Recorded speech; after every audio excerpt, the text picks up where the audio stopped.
Alright, check out this bad boy. This is obviously the headmaster, or the head from the headmaster, Fortress Maximus, who is Cerebros on his own.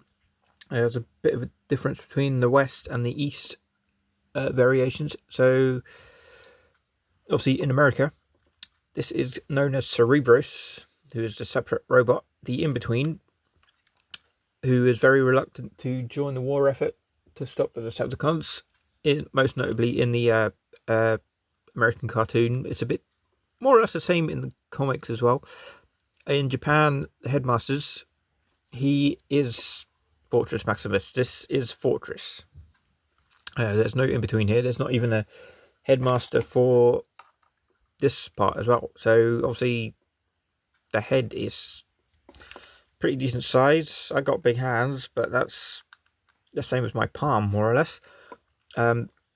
Fortress Maximus was released in 1987 at 2 feet high, or 2 foot high.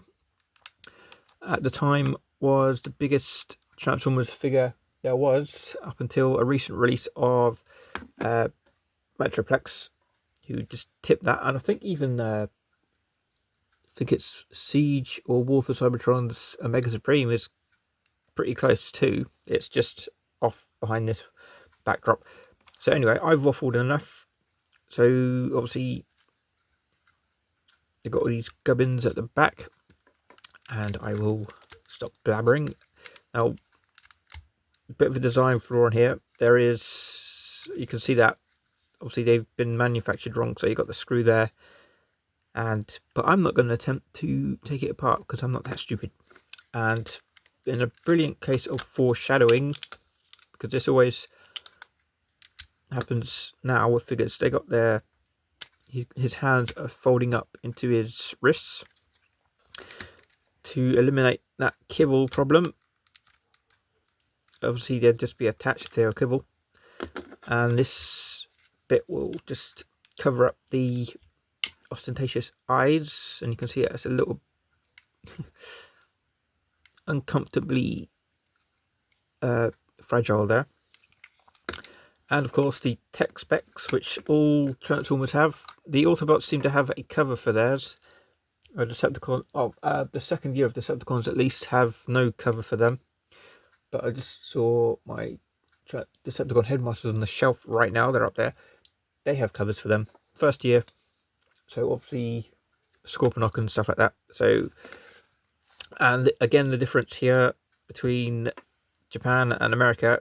This is, I mean, for most casual fans, this is Spike, the human that befriended them in the first episode, and great dovetailing that he actually saved them in the last episode. But in the comics, this is Galen, or Galen, Galan, however you pronounce it. My memory's a bit sketchy on that, but it's more or less like nebulous. He is obviously the head of Cerebros here, and obviously, just to avoid that weird face looking at you when he's walking behind you, there's a little piece there. And that is Cerebros. Again, the head here kind of looks like Fortress Maximus anyway. And obviously the plug will fit in comfortably. You can see he's across all the boards, not as intelligent as he is strong, clearly here. And the only difference here is, compared to the other headmasters, just a bit short. But then again, he's got credence to do that because he is a big beast once he's all up and running in Fortress Maximus. Now, what the headmasters cartoon utilised was, obviously, you could swap heads with these guys, which was never seen in any other continuity. Just swap Highbrow's head. So I believe it should, the tech specs in this chest should be different as well. His head doesn't even fit on there on Highbrow. Highbrow, I've said many times, is like the Fraser Crane of Transformers. So yeah, there you go. So you can actually swap heads. So is that Highbrow or High Cerebros Brow or Cerebrow, whatever you want to call him? completely different there. That's something that the cartoon in Japan actually utilised. So just show you proof as well. So yeah, it makes him stronger. I can't get him out. Boom. He went flying off. Back to normal. That's pretty much even there. And back to where you were. Obviously, Fortress Maximus, I've posted numerous times on my channel, so you can look that out. I might post a link to the other videos on the comment section. And of course, he's got weapons too.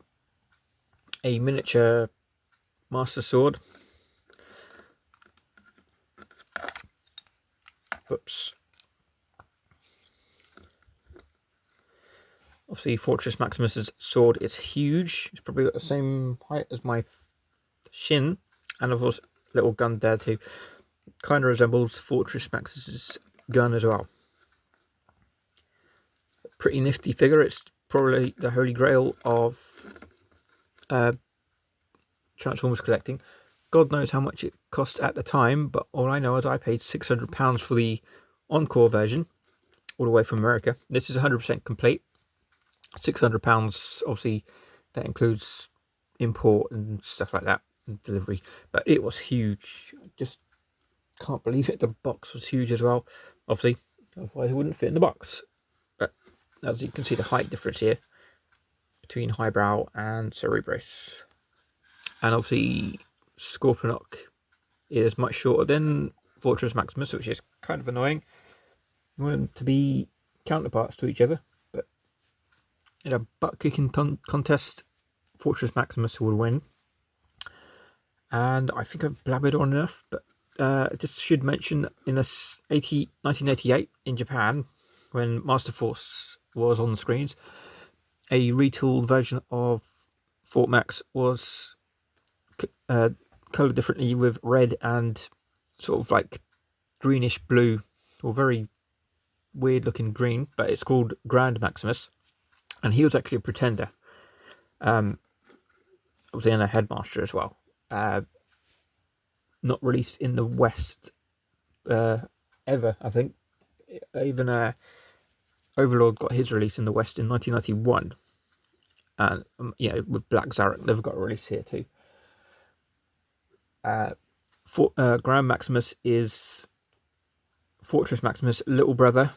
Yeah, go with that. And he is depicted as being much smaller than Fort Max. And with that tidbit of information, I think I've waffled on enough. So I'll end it with what you're looking at is Transformers Generation 1 Cerebros, head of Fortress Maximus. And don't forget to hit that like and subscribe button, and there'll be plenty more. And I want to do some C-cons at some point, which I'm really excited to be doing because they're one of my favourites. So like and subscribe, and I'll see you later. Thank you for watching.